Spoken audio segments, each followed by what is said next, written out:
guys, welcome back to the channel. I'm over here at Mike's shop. He's got the bead locks off the wreck car. We're going to get the tubes and the tires off of that. These tires don't have but like 8 passes on them, and the rim took all of the impact. Tires are in perfectly good shape. They were still holding air. Rims are kind of jacked up on that one side. The other side, the passenger side back wheel, has got a little bit of mess on it as far as where it barely bumped the wall, but it is fine, even that rim. So we're going to get one more rim and we're going to be good to go. If y'all want to support the channel, head on over to TurboJohnRacing.com, grab yourself some hats and t-shirts. If y'all want to get entered to win the front wheel off the crash car, you got to buy a little turbo. If you want to get entered to win, that's pretty cool. It's going to be signed by all of us. And the wheel over here, I'm actually going to be putting that on the website for sale, and one of those bead locks. Y'all comment, like, and subscribe. Thanks, guys. So this is the wheel that is off the driver's side. See, there ain't any passes on it at all. Tire is still in really good shape. It's got, I mean, a couple of scuffs here, but that is really just scuffed. It is nothing wrong with this tire at all. So we're going to try that this weekend. Got the tube. And when I say the rim tuck, the actual brunt of it, if you look, the bead lock actually sticks out by the actual bead here. So when it sits on the ground, it's sitting on it's sitting on the bolts. Listen, it's not sitting on the tire at all. And so of course that makes the tire stand out. But this is the center. That's normal. And this one, God, the camera doesn't really show it, but it is bowed. It almost broke the center section out. I mean, look how flat it is compared to over there. And this wheel was a 14-inch wide, 4 3/4. Might have to figure out the back spacing on it so I can order a replacement. I guess Lyle and them could probably, I imagine they could measure it, and so it was a very, very thin back spacing. So Mike's over there changing the oil on his. Joey come over here to help him. I come up kind of unannounced, so he's over there changing the oil. Now his motor does not get quite the condensation and methanol that mine does. So I guess. I know, right? I wouldn't change it. How often are you changing it, Mike? This has got, in that bucket's got maybe 4 or 5 runs on. That's it. Look at it, and it's in a green container. That is it Brad Penn or Schaefer's? Brad Penn. But look at it's not nowhere. It's not like mine at all. I mean, mine gets flat contaminated, like bad. Maybe it's got to do with the rings. I mean, because we have yours running pretty rich too, so maybe the little rings with the real tight gaps and. Maybe every one of these damn LS motors is like that. Maybe LS is just superior to Ford. Chevrolet. Well, it is a Chevrolet. That's right. Joey said, I don't know about that. He's the die-hard Ford man over there. Joey, how's your oil looking? I'm just saying. I mean, you just said it. So they're getting this thing ready. It's going on the dyno in a couple days. Legendary up arrow manipulator Pete Harold, HED. He's going to come down and tune something. Hopefully, y'all need to talk him into doing a video, Mike, while he's over there. So he's going to be tuning Josh's car, this car, and possibly Joey's car. Y'all hadn't seen Joey's car. Mike, a cat just ran in here. Yeah. He's over there in the engine room. The neighbor's cat. Right. He lives here. Oh, that's funny.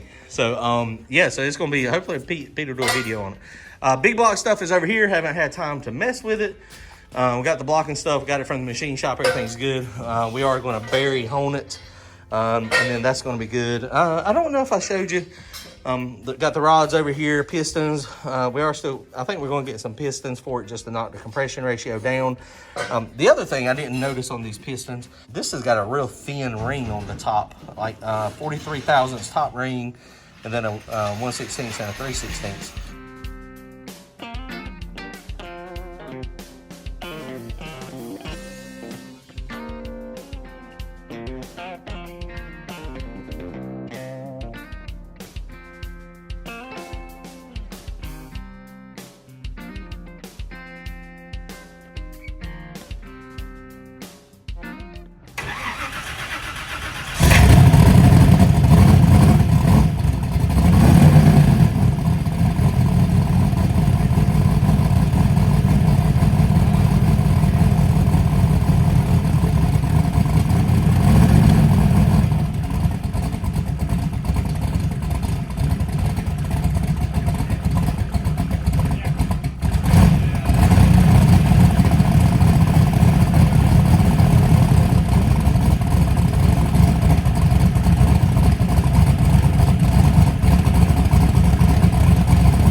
right, guys, we're over here at Mike's shop Saturday morning.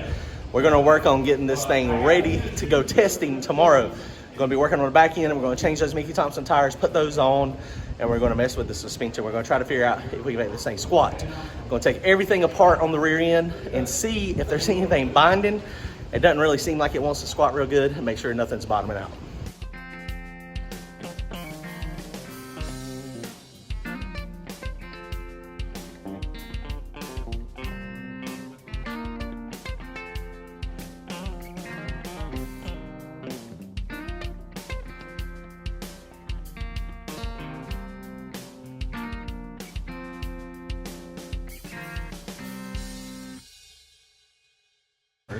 All right, guys, so we just run this thing up through the motion, and you can see up on the frame up there, I should have got video of it, but that nut hits that frame on both sides. So what we're gonna do, the easiest thing is to just take this off, and we're gonna shorten those links up. And that right there is further than we'll ever go.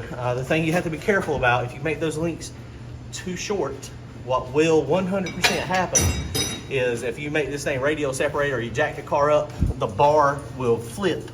And you see it sometimes, the car will do something funny. It'll take off and then it'll walk sideways. And usually that means the bar has flipped upside down.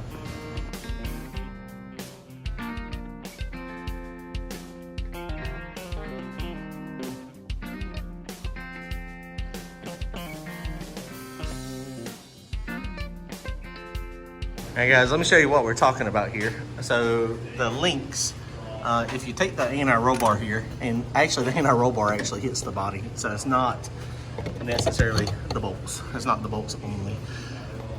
So that's what was happening. And you can see clear as a bell, there's witness marks up there.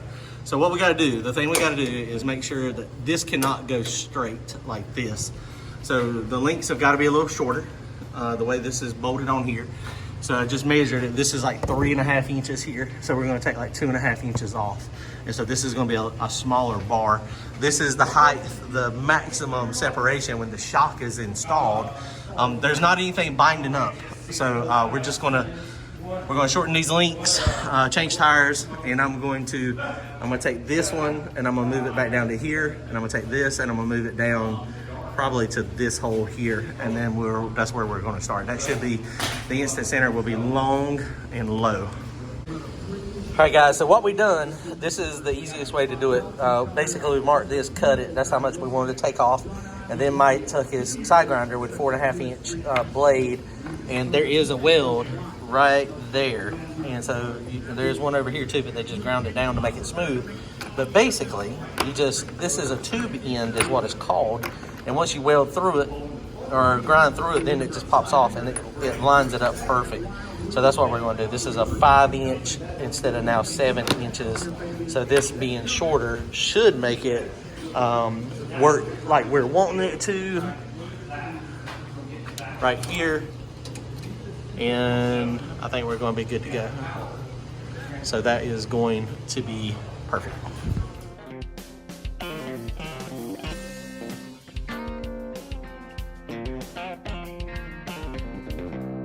All right, guys, so we got these done. My welds are something to be desired, but Mike had polished these out, but then we welded this adjuster nut on it. So I just welded that on something else we've never done, which is pretty cool. 1, 2, 3, 4, 5, 6.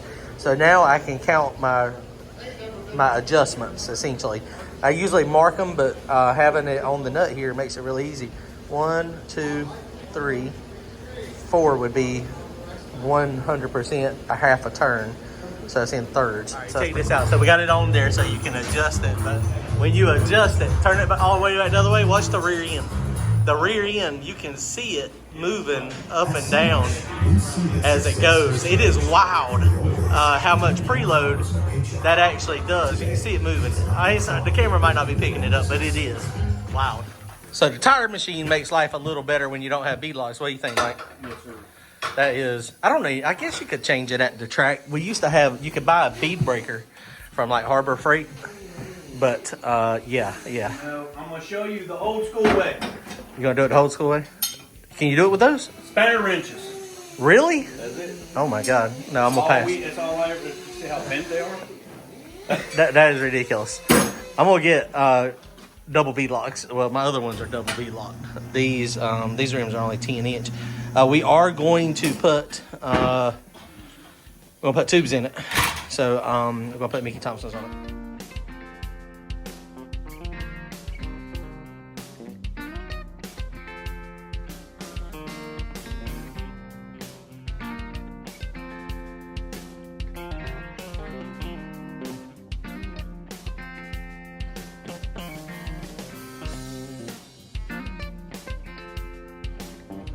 All right, guys, so we got this on here.